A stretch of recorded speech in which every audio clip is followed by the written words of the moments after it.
They say trust is the cornerstone of marriage. But what happens when that foundation is built on nearly 2 decades of deception? My wife claimed she was putting in late hours at the hospital, when, in truth, she was spending her nights in hotel rooms with her wealthy lover. But here's the real shocker. When I discovered the truth about our youngest son, everything I believed about my marriage came crashing down. My name's Dwayne Collins. I'm 42 years old and own a commercial cleaning business here in Nebraska. I started it from scratch 12 years ago. Just me, an old van, and more determination than common sense. Now I've got 8 employees and contracts with half the office buildings in town. It's honest work and provides for a family of 5. But that family part, that's where things get messy. My wife, Tracy, and I have 3 kids. Liam, who's 16 and sharp as a knife. Ava, 12, curious about everything. And Lucas, our 8-year-old who still thinks his dad can fix anything. Tracy's 38 and works as a nurse at the county hospital. But to be honest, those last 2 kids weren't exactly planned. Tracy made that clear from day one.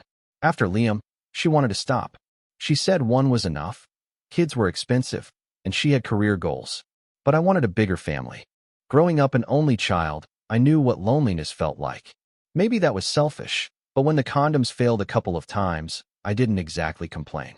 Tracy never let me forget that Ava and Lucas weren't her idea. She never said it in front of the kids, but late at night, I'd hear her on the phone with her mom, Doreen, talking about how trapped she felt. That should have been my first warning sign. But I told myself she'd come around. Instead, she grew distant, taking more extra shifts at the hospital, coming home tired and cold. The kids noticed too, especially Liam, who started asking why his mom didn't come to his basketball games anymore. The morning everything changed started like any other Tuesday. Tracy was getting ready for another double shift, or so she said. She walked into the kitchen wearing fresh-looking scrubs, her hair perfectly done, and more makeup than usual. "You look nice," I told her, and I meant it. She barely looked at me. "Thanks," she said, checking her phone. "I'll be home late tonight. Dr. Richardson scheduled more surgeries." The words slipped out before I could stop them. Her eyes flashed with irritation. "Yes, Dwayne again. Some of us have jobs that actually matter." The kitchen went silent. I felt the heat rise in my chest, but I swallowed it, not in front of the kids. That afternoon, while I was overseeing a job, my phone rang. It was Rick Patterson, an old Army buddy. "Hey, Dwayne," he said. "This might be nothing, but I saw Tracy at Murphy's Steakhouse yesterday, with some guy in a fancy suit." My hand froze. Tracy hated Murphy's. Said it was overpriced and pretentious. "What did he look like?" I asked. "Older, maybe late 40s. Silver hair, nice watch. Looked like money." That night, Tracy got home just past midnight. I pretended to be asleep when she slid into bed, but I could smell cologne on her, something rich and masculine. For the first time in 18 years of marriage, I wondered if I ever really knew my wife at all. Over the next few days, I couldn't shake what Rick had said. Tracy, at Murphy's, cozy with some silver-haired stranger, while I thought she was saving lives. I tried to tell myself there was an explanation, but my gut wouldn't let it go. I started noticing little things. How her phone was always face down now, how she'd shower the second she got home when she used to collapse on the couch, and the new lace underwear that never showed up in our bedroom. By Thursday morning, I made a decision I couldn't take back. After Tracy left for work and the kids got on their buses, I drove to the county hospital. My hands were slick with sweat as I parked in the visitor lot. I walked into the ER like I belonged there, nodding to the guard who didn't even look up from his newspaper. The nurse's station was buzzing, but I spotted Janet Mills, someone I'd met at a few hospital charity events. "Dwayne," Janet said, surprised. "What brings you here? Everything okay with Tracy?" "Perfect timing," I said, pretending to be the concerned husband. "She's been working so many extra shifts lately. Thought I'd surprise her with some coffee. Is she around?" Janet frowned. "Extra shifts? Oh, honey, Tracy hasn't picked up overtime in 2 months. She's barely covering her regular hours. Dr. Richardson's been frustrated about it." Her words hit me like a sledgehammer, but I forced a smile. "Guess I got my dates mixed up," I laughed weakly. "You know how it is." "Sure do," Janet said, already turning back to her paperwork. "Tell her I said hi." I walked out of that hospital on shaking legs. 2 months. For 2 whole months, Tracy had been lying about where she was spending her nights. coming home smelling of cologne, claiming she was exhausted from back-to-back surgeries. She hadn't been at the hospital at all. She'd been somewhere else entirely, with someone else. That afternoon, I did something I never imagined I'd do. I called my old friend Mike Torres, who ran a private investigation business out of his garage. Mike and I had served together in Iraq, and if there was one thing I knew about him, it was that he could dig up dirt on anyone. "I need a favor," I said when he picked up, "and I need it to stay between us." "What kind of favor?" Mike asked carefully. "The kind that involves following my wife and taking pictures." There was a long silence before he replied. "Dwayne, are you sure about this? Once you start down that road, there's no turning back." "I'm already on it," I told him. "I just need to know how far it goes." That evening, we met at a diner on the edge of town. Mike slid a tiny device across the table, a GPS tracker no bigger than a matchbox. "Magnetic," he explained. "Battery lasts 3 weeks. I'll monitor it remotely and tail her when she goes somewhere worth following.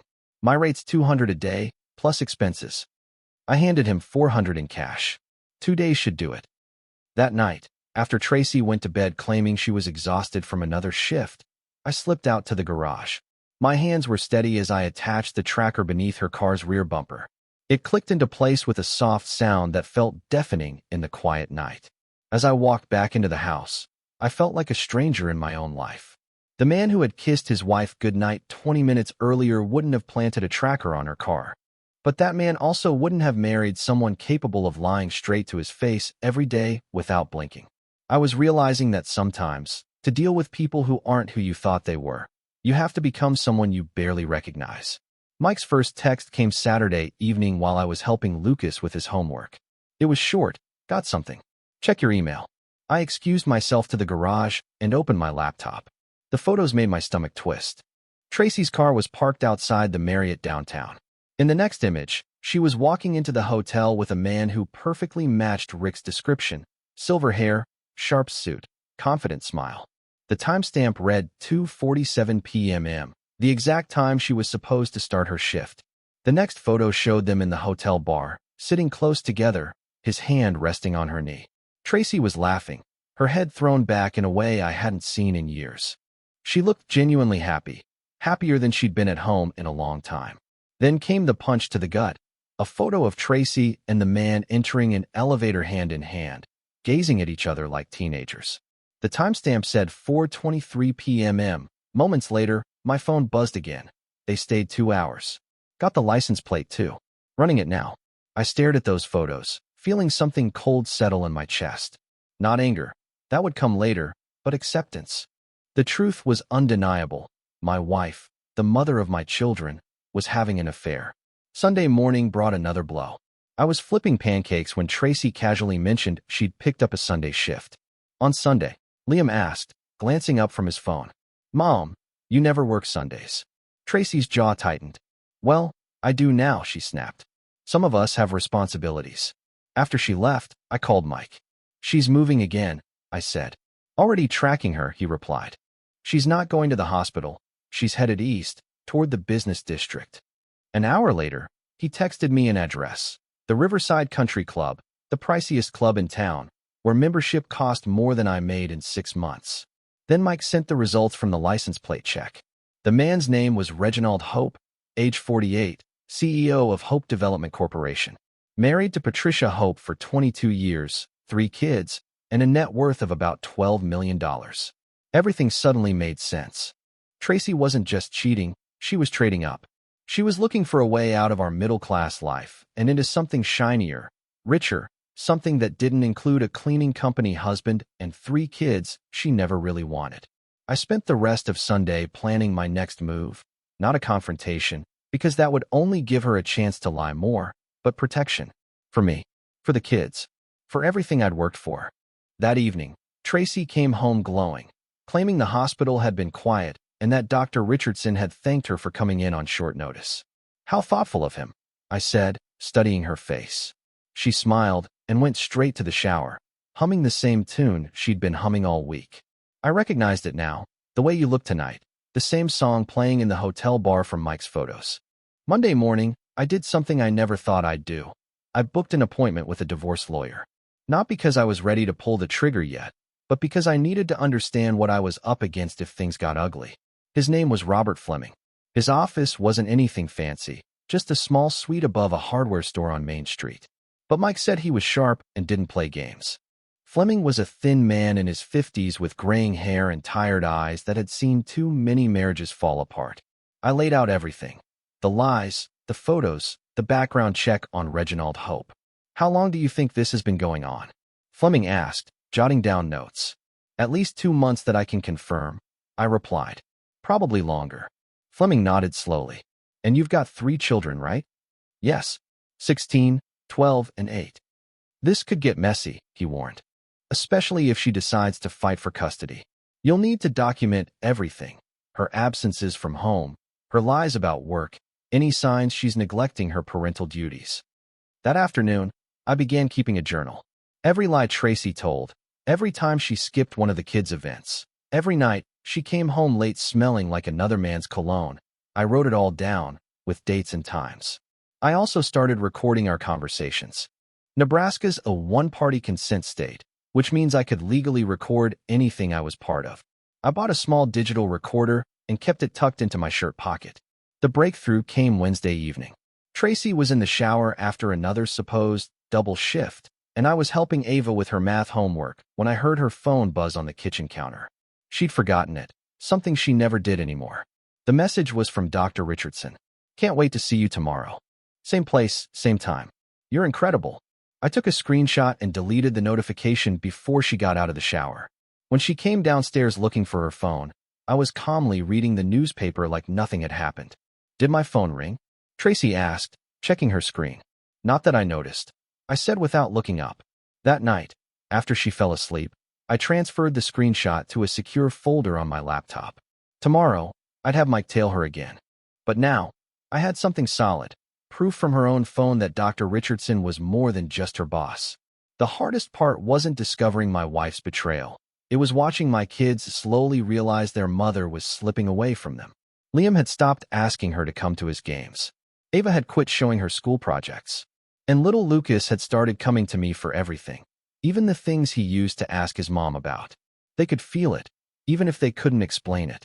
Their mother was choosing someone else, over them, over the family we built. And that made my decision easier.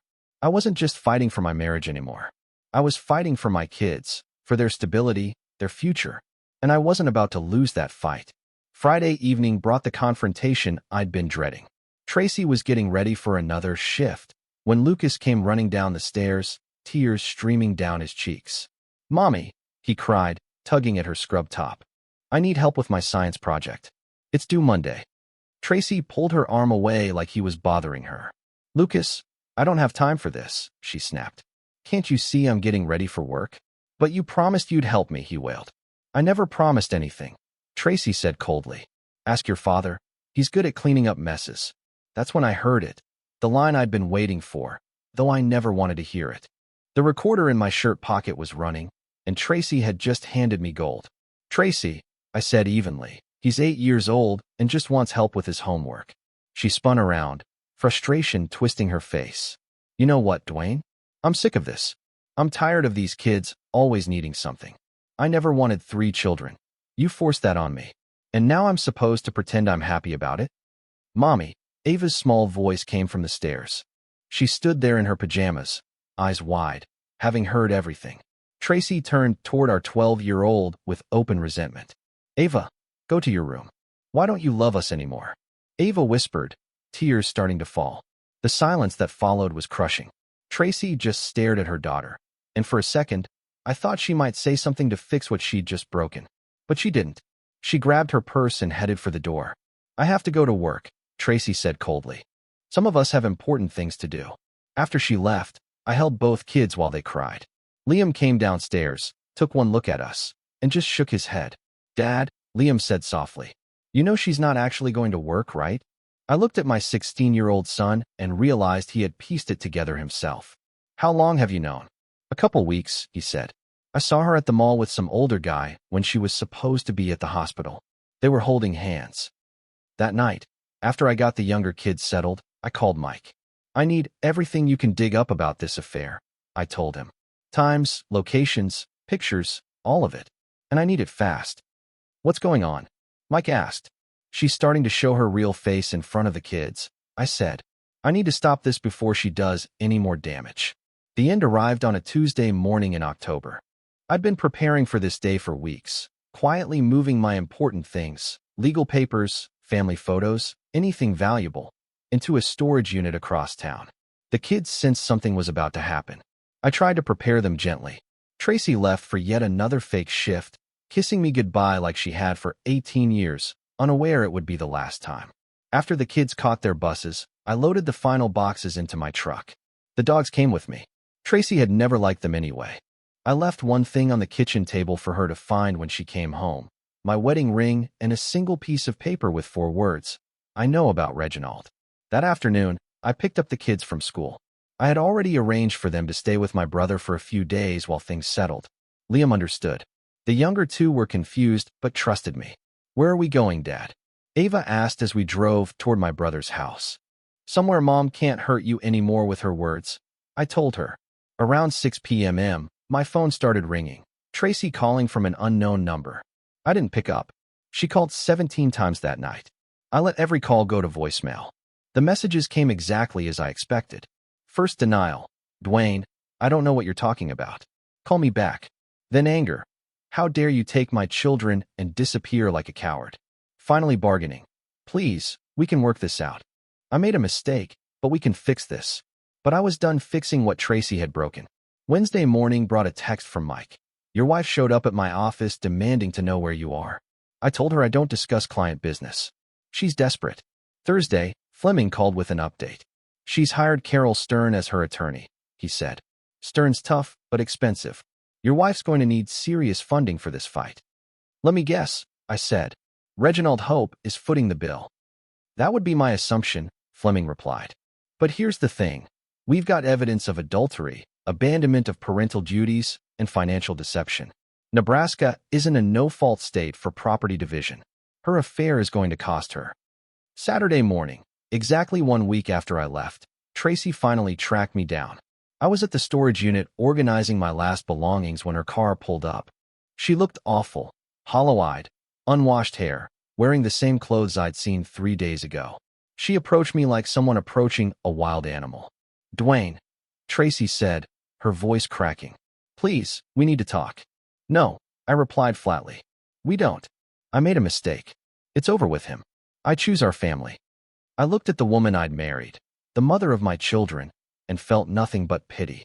Tracy, you had our family. You chose to throw it away.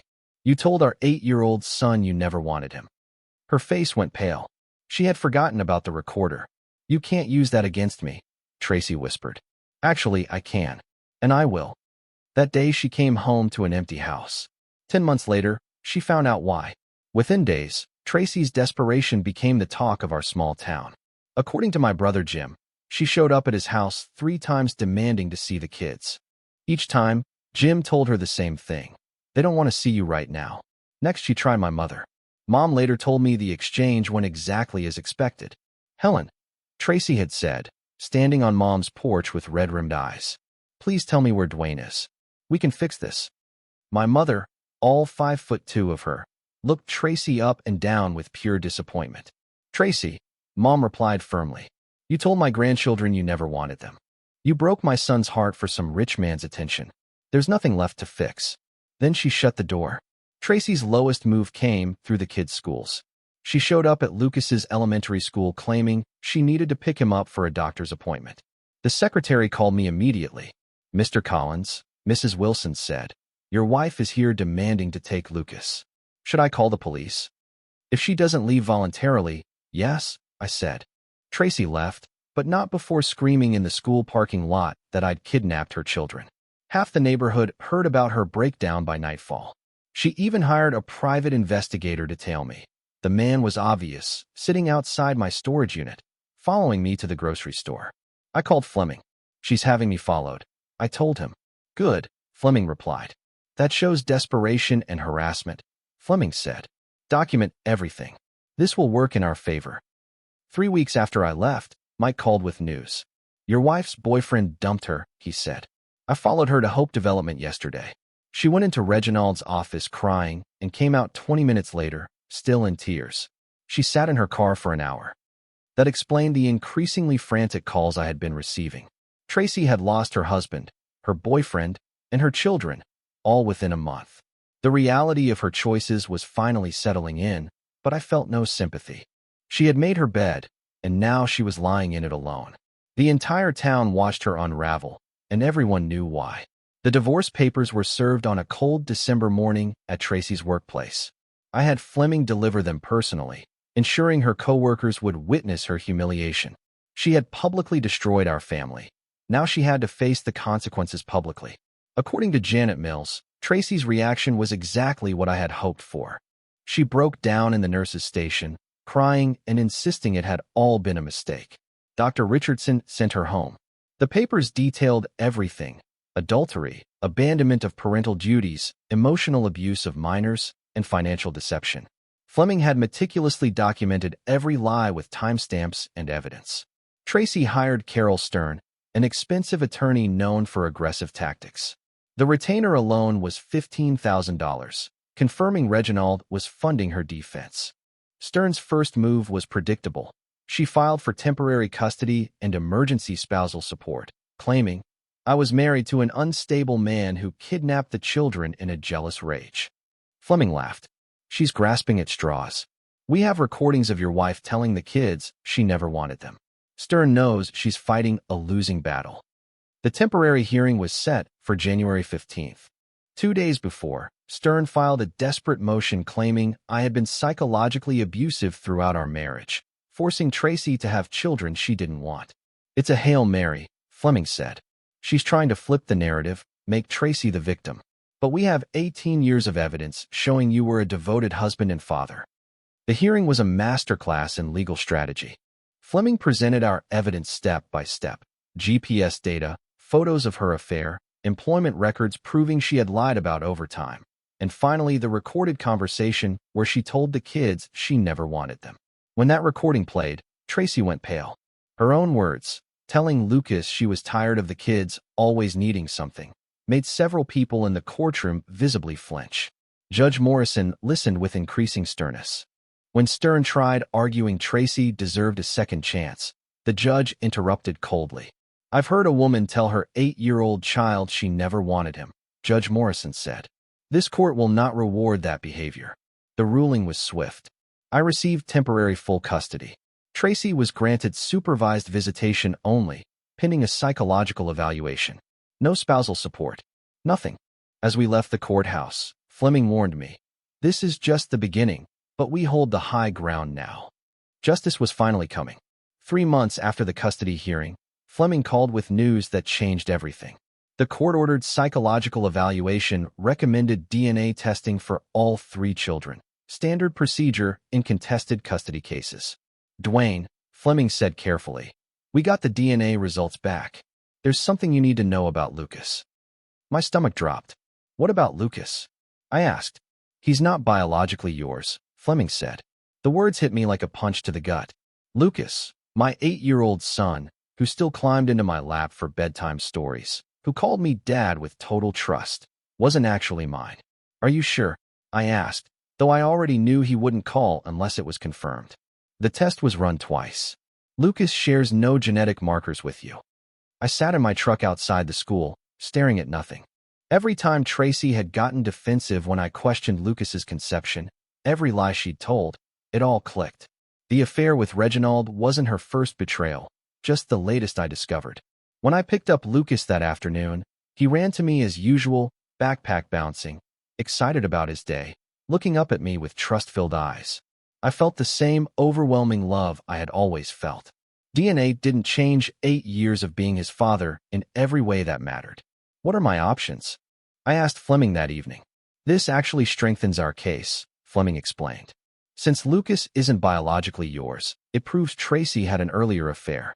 It shows a pattern of deceit spanning years. However, there's a legal concept called psychological paternity. You've been his father since birth. Removing him now could cause serious harm." The final divorce hearing was set for March 15th. Tracy arrived looking like a shadow of her former self: weight loss, messy hair, clothes hanging loose. Reginald had cut all ties after his own wife filed for divorce. Carol Stern made one last desperate plea for joint custody, claiming Tracy had completed therapy and was ready to be a better mother. Judge Morrison wasn't buying it. "Miss Stern," he said sharply, "your client told her children she never wanted them. She abandoned her family for an extramarital affair. The evidence shows she is unfit for unsupervised contact." The final ruling was harsh but fair. I received full custody of all 3 children, our home, my business, and retirement accounts. Tracy got her car, personal items, and nothing more. No alimony, no child support, minimal supervised visitation. As we left the courthouse, Tracy made a last desperate plea. "Dwayne, please. They're my children too," she said. I looked at her. "Tracy, you told Lucas you never wanted him. You broke Ava's heart. You destroyed Liam's trust. They're not your children anymore. They're mine. DNA test or not, these kids are mine now, and no one will hurt them again." 5 years later, I watched my children getting ready for school in our kitchen, barely remembering the man who once lay awake wondering if his wife loved him. Lucas is now 13, a star basketball player. He doesn't know about the DNA test, and I've decided he never needs to. He's my son in every way that matters. Ava is 17 and heading to college on a partial scholarship. Confident, witty, and thriving, she never talks about missing her mother. When she started dating, she told me, "I want someone who treats me like you treated Mom before she messed up, Dad. That's how I'll know he's worth keeping." Liam graduated as valedictorian and is now a sophomore studying engineering. He calls every Sunday. Occasionally, he mentions seeing Tracy in town, working at a discount store, living in a small apartment, never remarried. 2 years ago, I met Sarah at one of Lucas's games. She's a teacher and a widow with a 10-year-old daughter, Emma. We took things slowly to make sure she wanted all of us, not just me. When she said yes to my proposal last Christmas, Lucas was the first to hug her. Tracy requested to see the kids 3 times in 5 years. Each time, they declined. Judge Morrison terminated her parental rights 2 years ago after she stopped attending supervised visits. Last month, I received a letter from Tracy. She'd heard about my engagement and wanted to apologize for her past selfishness. I tossed it without finishing. My business has tripled, now with 22 employees and contracts across 3 counties. The kids help sometimes, and Lucas loves driving the supply truck. This morning, Sarah made pancakes while I packed lunches. Emma and Lucas argued over which movie to watch tonight. Normal family chaos that makes me smile. "You know what?" Sarah said, wrapping her arms around me. "This is exactly how a family should sound." She's right. Tracy came home to an empty house 5 years ago and spent 10 months wondering why her life fell apart. The answer was simple. She chose to destroy something good for something that was never going to last. I chose to build something better. Sometimes the best revenge is just living well.